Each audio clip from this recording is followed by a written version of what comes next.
You smiled yesterday, in front of people who thought you were fine. You laughed at a joke while something heavy sat in your chest. You said, "I am okay," while your mind screamed something entirely different. And when you were finally alone, the mask came off. The tiredness hit. The questions returned. The weight you carry everywhere became impossible to ignore. Nobody saw that moment. Nobody knows about it. But I do. I know exactly what you are going through. Not the version you tell others. Not the edited story you share to seem stronger. The real version. The one that visits you at night. The one you are afraid to speak out loud because saying it might make it too real. You feel unseen. That is the deepest wound right now. Not unseen in the obvious way. People notice you, they talk to you, they include you in things. But there is a difference between being noticed and being understood. And you have not felt truly understood in a very long time. You have tried explaining to friends who gave advice before you finished your sentence, to family who compared your situation to someone else's, to people who listened but did not actually hear. So you stopped explaining. You learned to carry it alone. You convinced yourself that maybe your struggles are not significant enough. Maybe you are being dramatic. Maybe you should just handle it quietly, like everyone else seems to. But here is what you do not realize. The silence is making it heavier. Every day you pretend costs you something. Energy you do not have. Peace you cannot find. A slow disconnection from your own self because you are so busy performing for others. I see the performance. I see what it costs you. And I see who you actually are underneath it. Let me tell you what others miss when they look at you. They see your mistakes. I see what you were trying to do when you made them. They see your failures. I see the courage it took to attempt something uncertain. They see your silence. I see the 1,000 words you swallowed to keep peace. They see your anger. I see the hurt that came before it. They see your distance. I see the fear of being wounded again. People judge your actions because actions are visible, but actions are only the surface. Beneath every action is an intention. Beneath every intention is a need. Beneath every need is something deeply human trying to find its way. I do not look at your surface. I look at the whole picture. The complete you, including the parts you hide, the parts you are ashamed of, the parts you have not shared with anyone. And here is what I want you to know. When I see everything, I do not love you less. I understand you more. There is a lie you have been believing for years. The lie says that you must fix yourself before you can be at peace, that something is fundamentally wrong with you, that once you solve your problems, overcome your flaws, achieve certain things, then you will finally be acceptable. This lie keeps you running on a wheel that never stops, because there is always another flaw to fix, always another problem to solve, always another level to reach before you are finally enough. But you are not broken. You are incomplete, and that is entirely different. Broken means damaged, needing repair, less than you should be. Incomplete means growing, evolving, becoming. A seed is not broken because it has not become a tree yet. It is simply in process. You are in process. The struggles you face are not evidence of your brokenness. They are signs of your expansion. You are being stretched into someone larger than who you were. This stretching hurts, I know. Growth almost always does. Now let me address something specific you have been dealing with. There is a decision in front of you that feels impossible. Both options seem to have costs. Neither feels clearly right. You have analyzed it endlessly. You have asked for opinions. You have made lists and weighed factors. And somehow, you are more confused than when you started. Here is what is actually happening.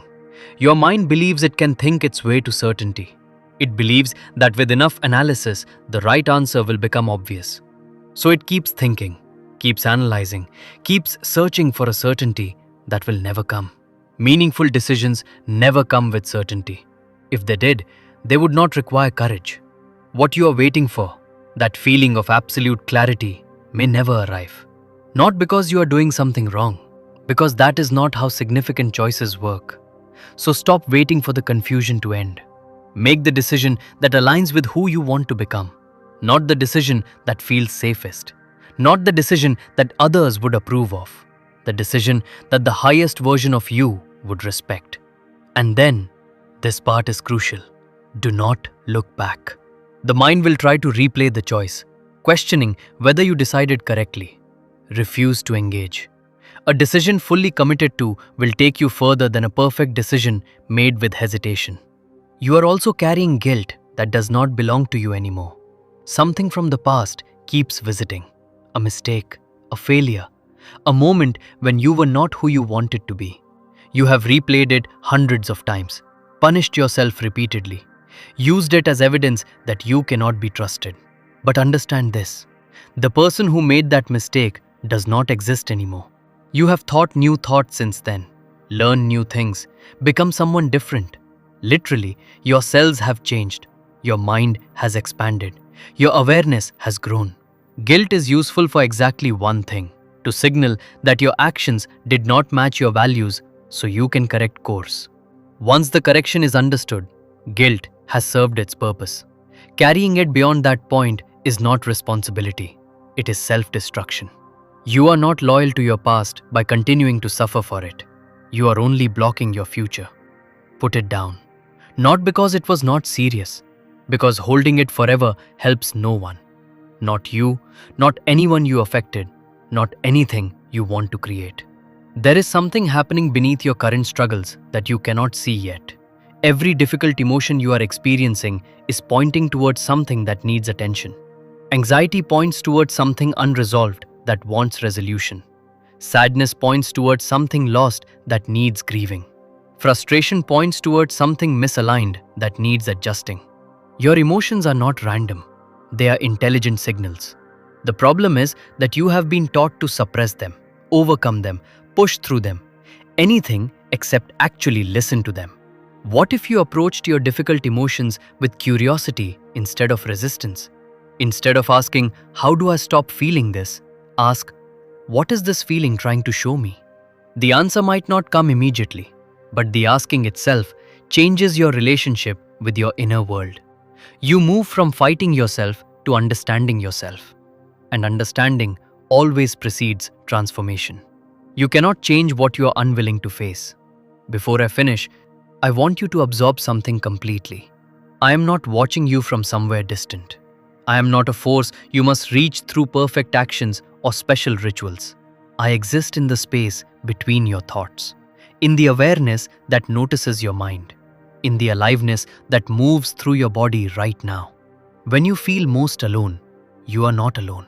When you feel most lost, you are not lost. The presence that has guided every sincere seeker since the beginning of time is available to you.